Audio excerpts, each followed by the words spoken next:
Assalamualaikum warahmatullahi wabarakatuh. Pertama-tama perkenalkan, nama saya adalah Rizky Ramadan. Saya dengan NIM 182230084 dari kelas K2 untuk mata kuliah Internet of Things. Di sini saya akan mengerjakan tugas yaitu web service. Oke, kita langsung saja. Pertama, kita akan menginstal dulu semua program yang kita perlukan. Di sini program pertama yang kita perlukan itu adalah XMPP. Di sini ada XMPP download. Di sini ada download. Karena saya sudah download, jadi nggak perlu ini lagi. Kita langsung saja. Saya akan memperlihatkan dulu secara singkat bagaimana cara installnya. Di sini cukup straightforward cara installnya. Tinggal langsung next aja. Nggak perlu klik-klik yang lain. Setelah itu nanti tinggal tunggu sampai beres. Ini saya udah selesai installnya, ini nggak perlu lagi untuk XMPP. Lalu selanjutnya kita harus download Codeigniter. Codeigniter langsung aja saya cari Codeigniter 4 download. Di sini pencet aja download. Ini saya udah download juga sebenarnya. Di sini sebenarnya langsung nanti ekstrak aja. Nanti setelah diekstrak, setelah di dalamnya ini kita langsung copy aja ke XMPP file di mana direktori XMPP tadi diinstal di mana, terus ke htdocs, kopas ke sini. Ya, ini sih sudah ada nama, saya ganti nama jadi Codeigniter app. Di sini akan jadi framework di mana kita kerjain proyek kita nantinya. Kita hapus aja. Oke, setelah itu pertama kita buka dulu XMPP control panel. Di sini kita stop dulu, kita coba start. Di sini pastiin aja portnya tidak ada ya bedrock dengan port lainnya. Kalau misalkan ada, kita bisa ke terminal terus nanti kita kill dulu port 3306, 80 dan 443 supaya bisa dipakai oleh Apache dan MySQL. Sini untuk config sendiri, pertama di My Apache itu ada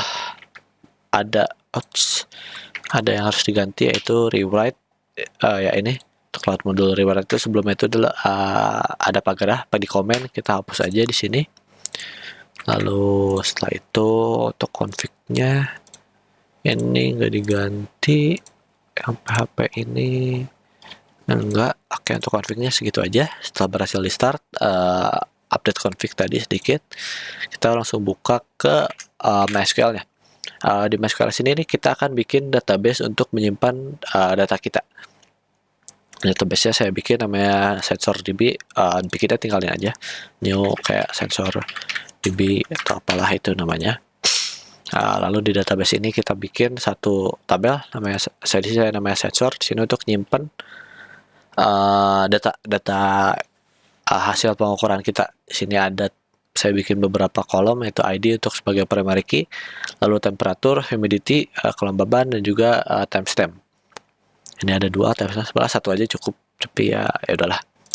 Lalu setelah itu, setelah selesai bikin database, kita balik lagi ke sini, kita buka folder yang tadi, lalu kita edit file env-nya. Sebenarnya ini salah nama file env, kalau ganti nama jadi .env harusnya, karena saya sudah ada di sini. Kita coba buka.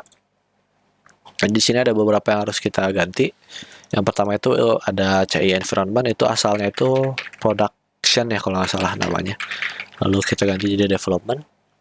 Lalu ada informasi tentang database yang akan kita pakai. Ini langsung aja diisi database, nama database-nya sesuai sama yang tadi, ya SensorDB. Lalu ini username, passwordnya saya nggak pakai password. Oke, di sini segitu. Next itu env udah deh kayaknya.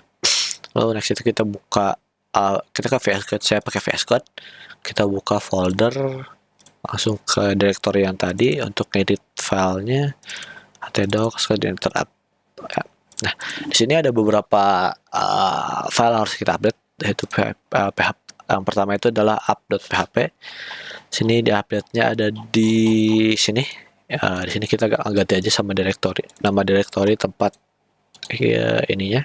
Saya namanya codeigniter.app, jadi saya namain juga codeigniter.app.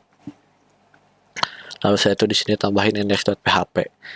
Untuk itu Terus selain itu udah di sini, lalu selanjutnya kita ke database.php. Di sini sama kayak tadi, isi aja informasi tentang database-nya, hostname, username, password, nama database. Di situ cukup. Lalu selanjutnya ke modul database untuk roots ya. Selanjutnya ke roots, di sini saya tambahin ini 3 baris ini untuk menambahkan metode get dan post. Abaikan yang atas. Lalu setelah itu routing, security udah. View ini enggak, ini enggak. Lalu kita lanjut ke tutup yang config, kita lanjut ke controller. Sini ada 2, biarin aja. Kita tambahin yang pertama adalah sensor.php. Ini isinya ya lihat aja. Lalu ada sensor view.php juga, ini isinya. Lalu selanjutnya ada database, filter, language. Selanjutnya ada model. Kita ke model, ada tambahin namanya sensor model.php, dan ini adalah model akan kita pakai nanti untuk ambil data. Ini ada isiin dengan kolomnya tadi, dengan allow fieldnya dengan kolomnya tadi. Untuk model selanjutnya kita lanjut ke view. Saya tambahin sensor view di sini gunanya untuk menampilkan chart grafik ya, sensor view ini. Oke, mungkin untuk itu tadi segitu aja. Ada HT access itu ada yang diganti, cuman saya lupa apa yang itu yang diganti. Ya, jadi ini ada yang diganti di sini, cuman saya lupa. Lalu setelah itu apa lagi ya? Sebentar. Tadi ada sensor model, controller.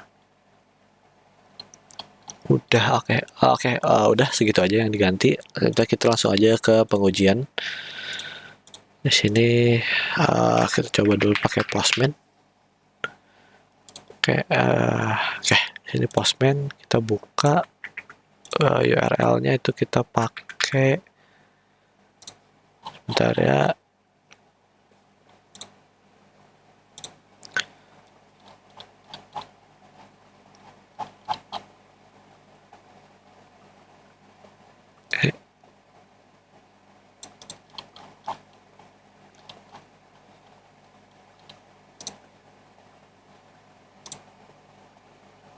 Oke, di sini kita lanjut. Di sini kita masukin URL-nya itu localhost coordinator app public API sensor. Sini kita akan coba ngepost dulu. Kita ke body. Di sini kita masukin tadi itu apa, temperatur ya, temperatur. Kita masukin value-nya adalah 30, let's say. Lalu selanjutnya ini ada humidity itu lanjutnya adalah 65. Kita coba send ya. Sekarang itu jam 3.17. Di sini kita bisa lihat langsung ke database-nya. Di timestamp jam 3.17 ya, ini ada jam 3.17 30.65 sama kayak tadi. Oke, bisa dilihat bahwa pengujian metode post melalui Postman berhasil. Kita coba lagi ya. Nah, kita jadi 4. Jadi 4 tinggal 32 misalnya. Dan 70. Kita langsung send. Ya, kita refresh. Ya, sudah berhasil juga. Mengajukan metode postnya menggunakan Postman berhasil. Sekarang kita coba menggunakan get. Ini akan mengambil semua entry yang ada di tabel sensor. Ya, kita lihat di sini. Oke. Next menggunakan Arduino. Ini adalah kode yang akan saya pakai. Di sini yang pertama WiFi, ya seperti biasalah WiFi. Ini API server lokal.